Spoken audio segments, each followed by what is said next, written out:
Testigos de la Esperanza. Un abrazo y bendiciones, queridos hermanos. Les habla Ginfrey Gutiérrez González desde la ciudad de Barranquilla.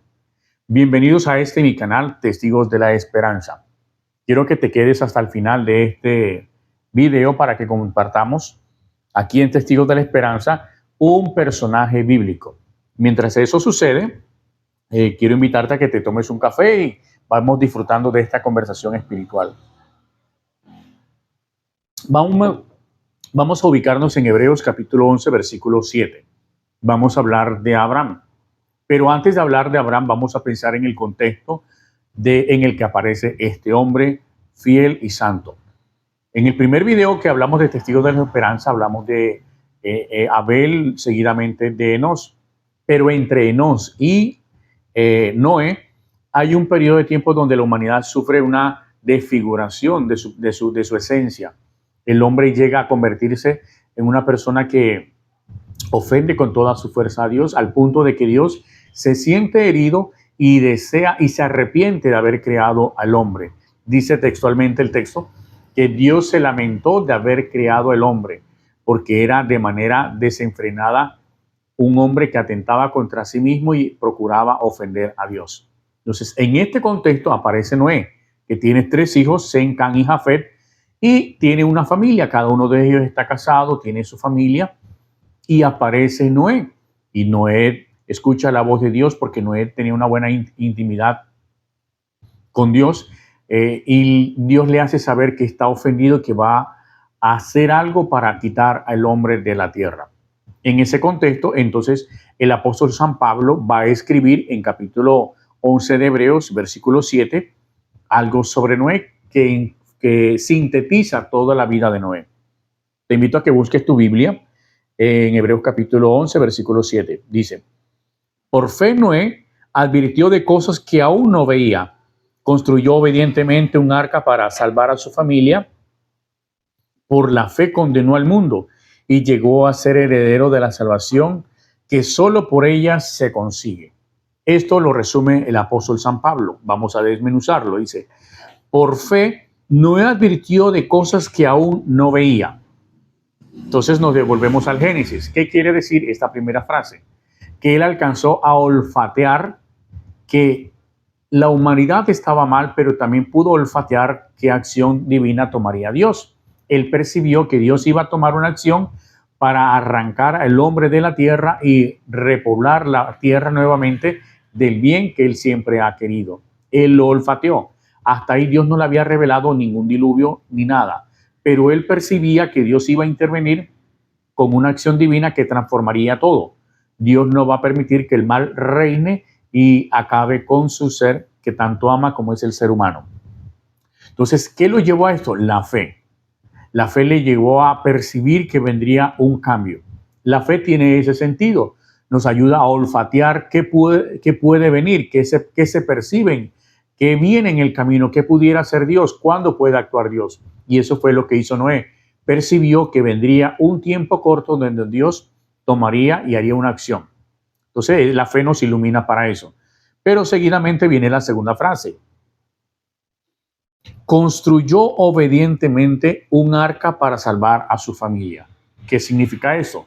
Si nos vamos al Génesis, vamos a encontrar que Noé comenzó a construir un arca, pero no por un impulso propio. Él había olfateado que Dios iba a actuar en favor de los justos y que iba a destruir a todo el ser humano que estuviera desdibujando su humanidad, porque ahí aparecieron los nefilines. Entonces él dice, Dios va a actuar, pero yo también tengo que actuar como ser humano, y se pone a disposición de Dios. Y es cuando Dios le revela que debe construir un arca o un cofre de 3 pisos. Y ese cofre de 3 pisos tendría que entrar él con su familia y también animales emparejados. ¿Qué significa esto?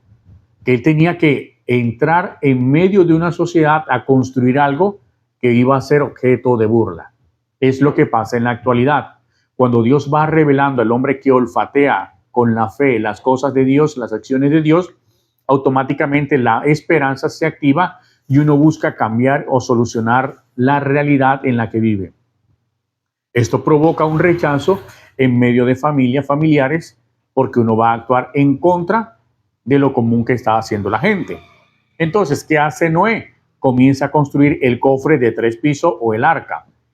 Este detalle es importante porque lo va a hacer con unas medidas específicas dadas por Dios.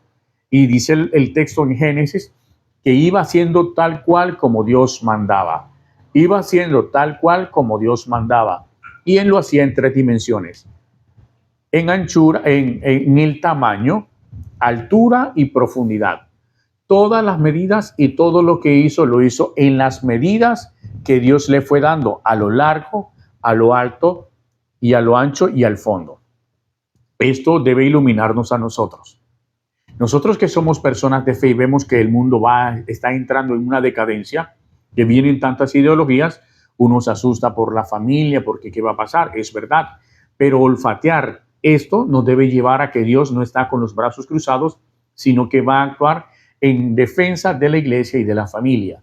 Por lo tanto, debe despertarse nuestra esperanza y como Abraham decirle, Señor, dime cuál es la altura, la profundidad, el tamaño de lo que tú quieres que yo construya para mi familia, y comenzar a hacerlo como hizo Noé. Comenzó a construir el cofre.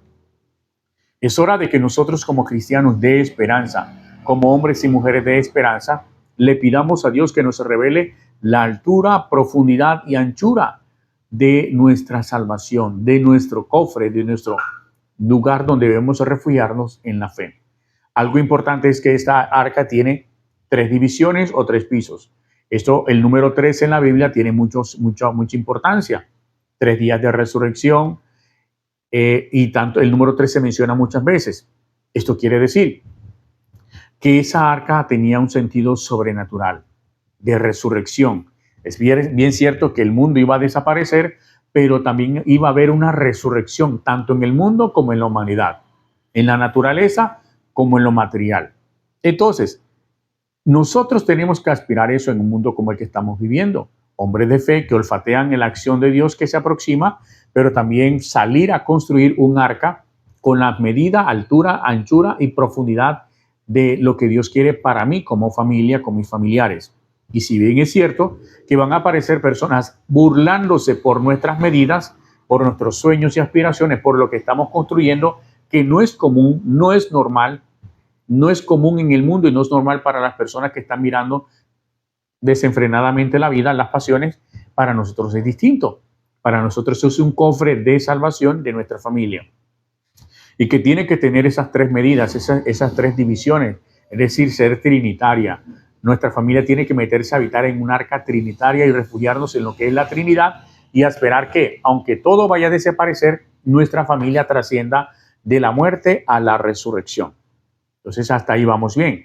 Ahora, más adelante el texto de Génesis narra que, llegado el momento, Noé se metió con su familia, su esposa, sus hijos, sus yernas, y entraron ahí, y después de ellos entraron los animales. ¿Quién metió a los animales?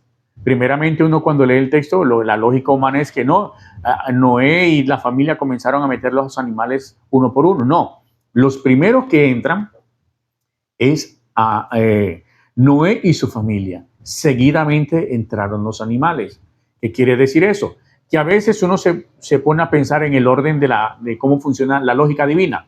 Fácilmente uno dice, no, yo primero voy a meter los animales y después entramos nosotros. Pero aquí no. Aquí entró primero Noé, la familia, y de último entran los animales movidos por la propia acción divina. Esto quiere decir que nosotros tenemos que procurar meternos dentro del arca con nuestra familia en estas dimensiones, profundidad y anchura, y meternos asegurándonos de que estemos refugiados en lo trinitario y que lo demás se añade. Como dice el mismo texto, lo demás vendrá por añadidura, porque a veces uno quiere meter primero la añadidura y después meterse uno. No, primero nosotros viviendo de la manera trinitaria y las añadiduras llegarán después. Dice el texto de Génesis, entonces, con esto que uno tiene que procurar organizar la prioridad de la vivencia de la fe y la esperanza en este mundo. ¿A dónde voy a organizar? ¿Cómo voy a organizar? ¿Qué es lo principal y qué es lo secundario? Porque lo principal debemos asegurarnos y lo secundario el Señor se encargará de meterlo en el arca. Pasaron 40 días, 40 noches durante este diluvio y primero se manda a que salga un cuervo. El cuervo va y busca, no encuentra nada. Y así pasó en varios momentos. Y de último aparece y manda una paloma. Y es aquí que me encanta este texto.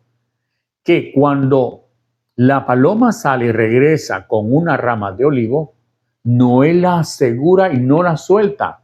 La deja allí en el arca. Me encanta ese texto. Eso aparece en Génesis capítulo 6. Usted se lee todo el capítulo 6, 7 y va a encontrar esa narración.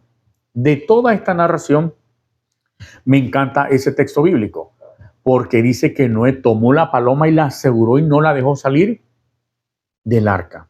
¿Qué representa la paloma? Representa la acción divina del Espíritu Santo.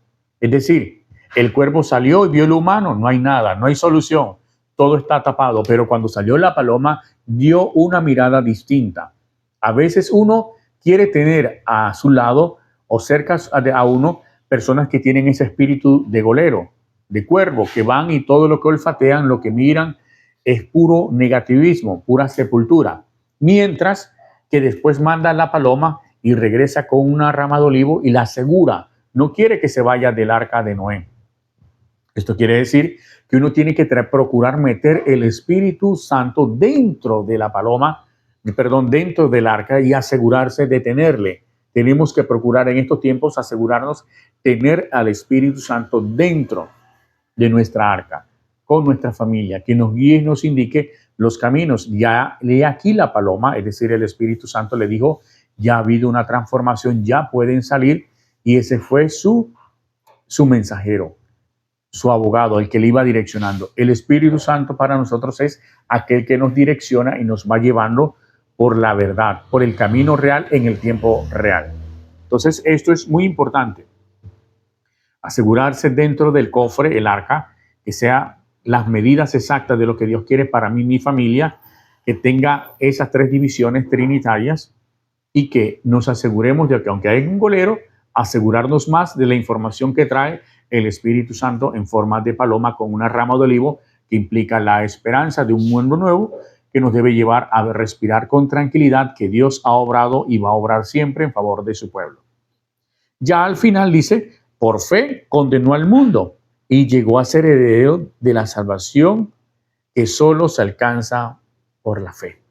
Es decir, condenó.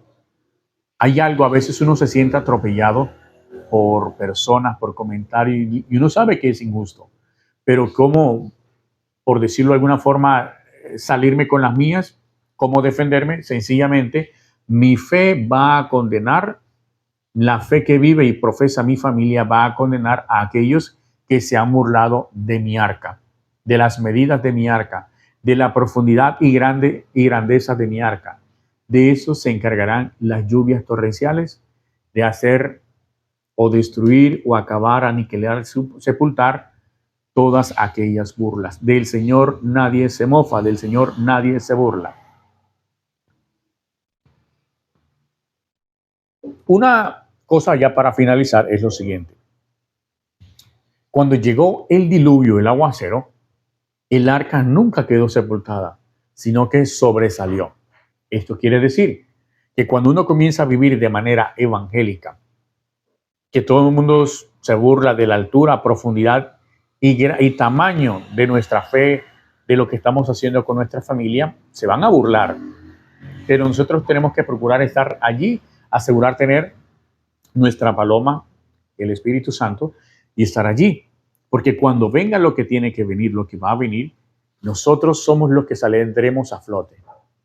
Porque la fe y la esperanza elevan, suspenden, ponen por encima. Y todos aquellos que han obrado en contra de lo que quiere el Señor sabrá qué va a pasar con ellos. Pero nosotros hemos de procurar tener la salvación que se nos ofrece y saber que al fin y al cabo nuestra arca será suspendida en lo alto. Y dice ya al final del texto en Génesis que el arca quedó en una montaña, creo que es el Ararat, creo que si no estoy mal, así aparece, que quedó en la punta de una montaña llamada Ararat, que es una punta alta.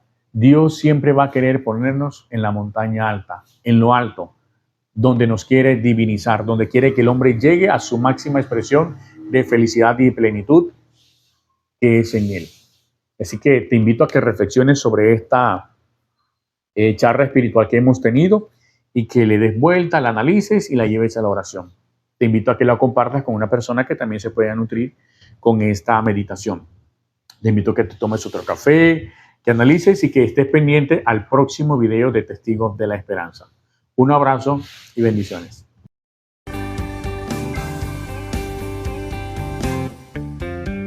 Testigos de la Esperanza.